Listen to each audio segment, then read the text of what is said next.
Hey guys, in less than 5 minutes, I'm going to show you things that I love and things that I don't love about Hunter.io. Now, Hunter is great in finding emails if you know exactly what you're looking for. When it comes to general lookups, not so much. Let me show you a quick example. My company, Coldlitics.com, if I punch in Coldlitics as a company search, it will suggest our domain. So we click on that. And as you will see here, it's not going to find any of our email addresses. Now, my email address is public, but it's not in here. But if you go over to the Finder feature, let's say you knew that you were looking for my email, you can come in here and search for my name, Matthew McQuinn, and search our company, coldlytics.com. When you hit find, it then comes up with my email address. So it says we didn't find this email address publicly on the web. No problem. It is in existence on the web. But here it is. It did find my email address through their own methods of finding emails.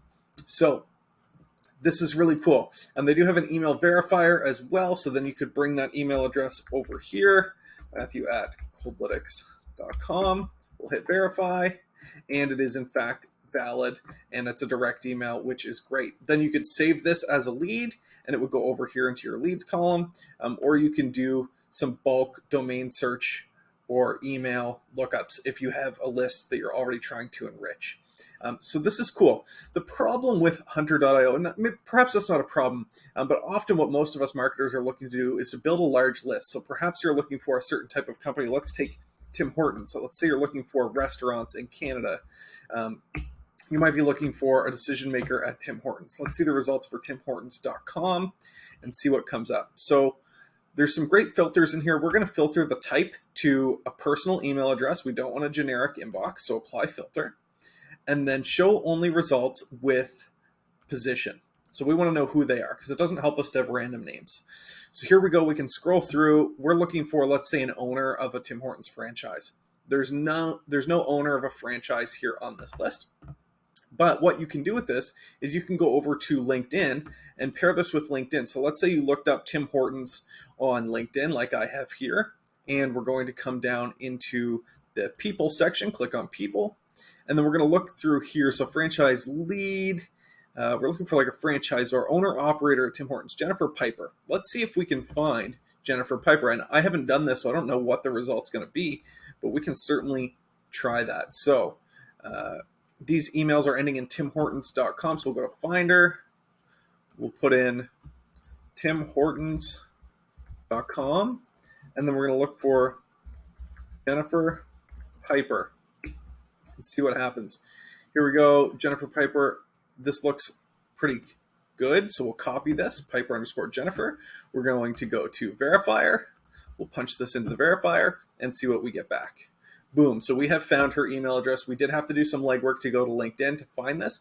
And again, this is great for one-off searches if you know what it is that you're looking for. If you're looking to find more restaurants in Canada that are just like this, what I'd recommend you do is try our product. Go to coldlytics.com, start a new list, and request the number of leads that you're looking for. This is all going to go through our human research team. So let's say you're looking for 100 restaurants in Canada. You can set the seniority level to owners and founders, or you could go for franchise orgs like this. And then under data sources, we're going to open up Google Maps here for a second, and we're just going to run a quick search for, we'll pick a Canadian city. We'll say restaurants in Toronto. And this works for any primarily English-speaking country. 80 to 90% of our business is in the US, but it also works in Canada, where I'm located. So now we've got a list of restaurants in Toronto. We're going to copy this URL, and we're going to bring it back over to Coldlytics. We're going to paste it here. So now we've said we're looking for 100 restaurants in Toronto. If you wanted to expand that out, you could come down here into the additional notes and say, expand to all of Ontario and Quebec, or wherever else you wanted to expand this to. We do have other filters you can play with. If you're like, guys, we need restaurants that are of a certain revenue or have been around for so many years, you can do that here. We'll click on the next button. By default, every list that you get from us gives you the first and last name of the person, the company name, their job title, the email address of that person. It's not a generic one. It's the specific email, a link to the company website, and you can add things like the direct dial as well. So the mobile number for a contact, or you can come in here and get things like the address. We can tell you how many reviews they have on Google, what their review score is, if they've claimed their Google business profile. If you're into digital marketing, we can tell you if they have advertising pixels installed on their website. So this is a green light for people spending money on marketing services. Do they have Google Analytics installed? Do they have an e-commerce function, a checkout on their website? Was it built on WordPress? How fast did their website load? There's lots of great stuff in here for you guys. I'm going to wrap this video up here, but this is how it works. Within 24 hours, you get this list. From Coldlitic, from our research team. Try it out today. Use code YouTube25 to try out Coldlitic. Thanks for watching.